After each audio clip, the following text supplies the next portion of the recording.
and do like you did with the shark and the dolphin with these two balloons. Like with the dolphin, you'll want the long piece with the short piece and the short piece with the long piece. Now, you're going to want these portions to be a little bit longer and the center portion to be a little bit smaller when you twist that off. Pushing out a little bit of air, do the fin thing again.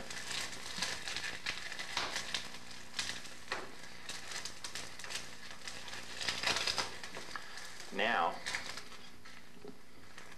where'd I put it? Ah, here it is.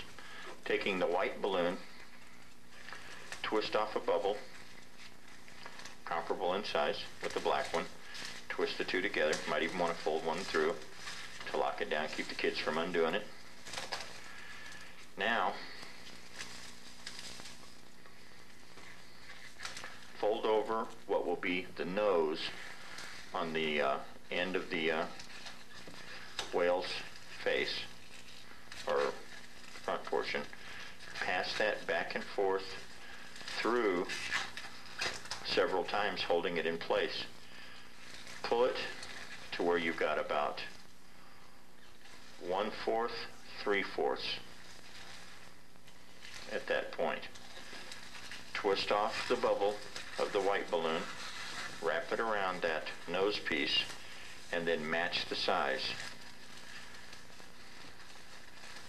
And twist that in with the two bubbles. Now at this point, you'll pull the fins together a little bit so that they're a little bit further apart, but not much further apart here than here. Twist this balloon. Before you do that, if you're going to pop it out to make a hat out of it, you'll want to twist this around several times, fold it through, and then twist it around, then fold it through again. What you're basically doing is sealing it so that when you pop this center portion from between the fins, you'll have this stay in place and the tail stay in place. Now once you measure so that you have a little more distance here, than here, you'll twist that off, take it around that bubble, through the fin, around the bubble, again a time or two, through the fin again, back out the back. Now you'll want to shape the head at this point. Pull on the bubble portion of the nose up toward the top so that it makes the bubble seem smaller here and larger there. Find about the 2/5 or 2/5, 3/5 place on the head. Give it a little bit of a squeeze, giving it that look of a killer whale on the front. Taking your other black balloon, you'll take the nozzle and twist it in like you do with the others. Now take your white balloon, squeeze the air out, make a small bubble on the end, then make two about 4-finger bubbles up the white balloon. You'll want these to be very, very close in sizing. Spin that together so that you have two bubbles with a small bubble and the long bubble.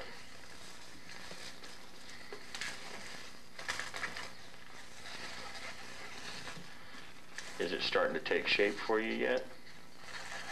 You'll want this portion to be longer than this portion, giving it that look like it's jumping up out of the water and coming back in. Spin that off and twist it around a time or two on the white bubble. Go to the end, squeeze the air out, twist off a bubble about the same size as the white bubble that you made, and twist it in. Now taking this, which is now the tail portion, split it in half, spin the bubbles, check them because a lot of times you'll have one that will be smaller, one may be shorter than the other. Now you'll take and spread your white bubble apart, your two white bubbles, and pull one of the black ones through, locking it in place at the bottom end.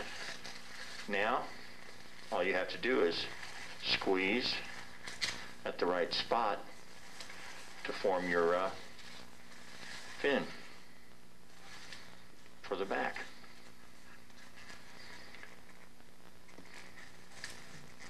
Now, is that a killer whale?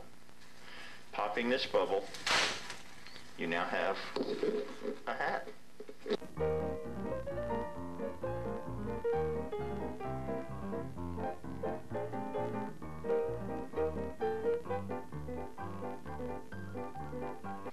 For the jet fighter, you'll need 3 dark blue balloons, 1 blown and tied end to end in a circle. It's rather tight, doesn't have to be loose. And then 2 filled all but about 1 finger, then a heart balloon, clear, about so full.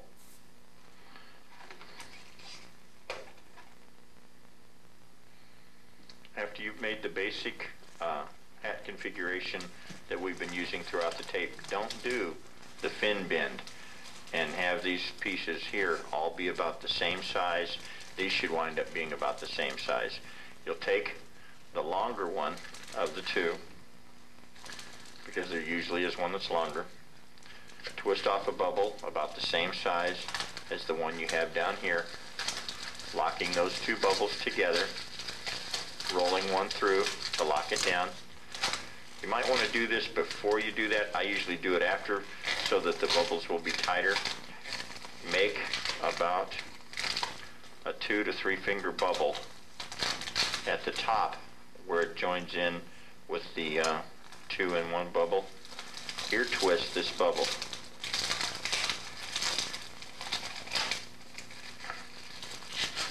Fold those 2 bubbles on the either side of that. Pull this to a point and squeeze, making the nose of the fighter plane. Taking this bubble, the other long bubble, squeeze out to the end, twist off a bubble comparable in size to the one, folding it through and twisting it around. This one you will split rather high up, so as to make the tail rudder for the jet fighter. Take the 260 that you tied into a circle by the nozzle end, splitting it into 2 equal portions. I always check my lengths to make sure they're right. Taking one end of this, you'll fold it in with the bubbles at the back of the body of the plane and with the bubbles at the front of the body of the plane. Now at this point, you'll take these 2 wings of the fighter, folding them down to where when you bend them, you'll have a straight edge across the back with 2 wings sloping up to the front. Rather like so. One's a little too there. So it's rather like so that you have that flat across the back, giving it that jet airplane look. Now for the heart. Roll the knot down as far as you can. Grab the nozzle end. Just pull the knot in to the base. Then twist off a small bubble on one of the lobes to wrap around the other side of the 2 bubble configuration. Take the bubble all the way around once and underneath the bottom, so that when you set everything up, that will be the canopy of the jet fighter. Do your artwork, draw in there whatever you want, USAF or Navy or Army or whatever you'd like. No USSR, please. Well, unless this tape's going to Russia. Then you can mic them there.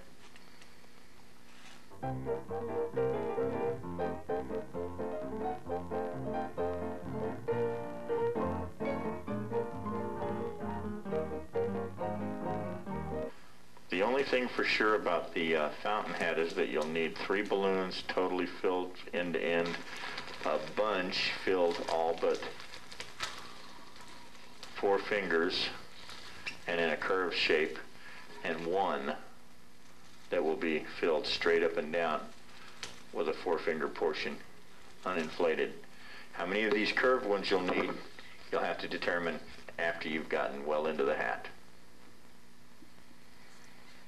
You'll need to take the 3 balloons, braid them together, and attach them end to end. You'll have usually 2 of the rounded ends. You'll notice the 3 nozzles are here and the nipple ends are here. You'll have 2 that'll be longer than the other.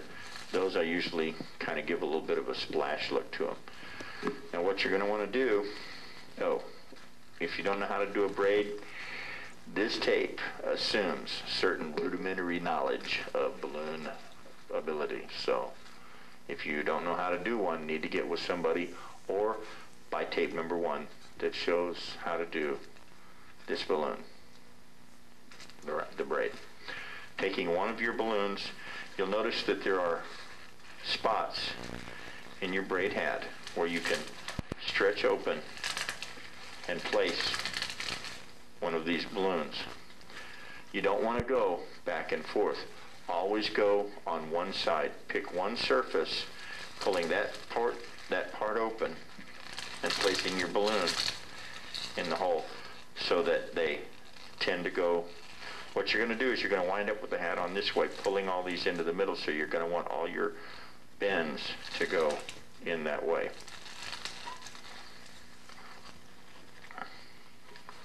Number 3.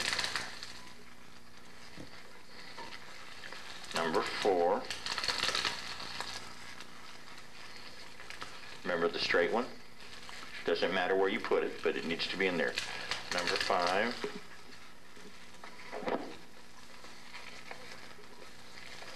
Number 6. There was number 7. Number 7. You could go with number 8, but I wouldn't, because this is, well, no, let's go ahead, because I need to show you how to shape the balloons in an arc. As you're inflating, if you inflate by mouth, let the balloon drag between your thumb and index finger as you're inflating, putting tension on the top of the balloon and less tension on the bottom, causing it to stretch out as you inflate. And when you do that, it automatically shapes the balloon in the direction you want to go. In that fashion. Now let's go ahead and add one more thing to that. You can actually shape a balloon in a lot of different directions as you're inflating it if you let the drag go back and forth.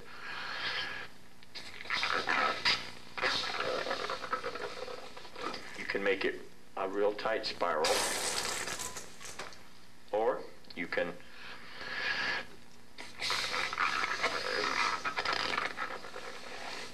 cause it to go back and forth and up and down. You don't have to have it go in the same direction each time. Do more with these balloons than I ever thought possible when I first learned. And I hope there's more to learn still before I'm done. Okay. What you'll want to do is, once you've got all these on there, is pick 2 balloons opposite each other, bring them across until they're at a point that they're even on each side, and spin them together.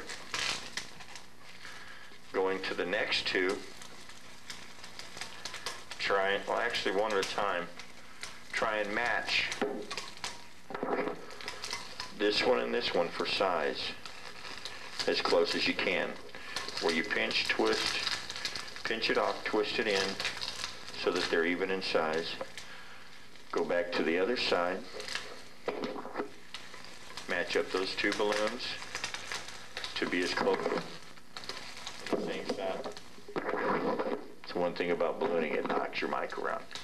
You want these 2 balloons to be equal in length as well when you twist off and twist it in. And if they're not, you can adjust them by pulling one in a little further or one out a little further as the need arises. Going to your next balloon,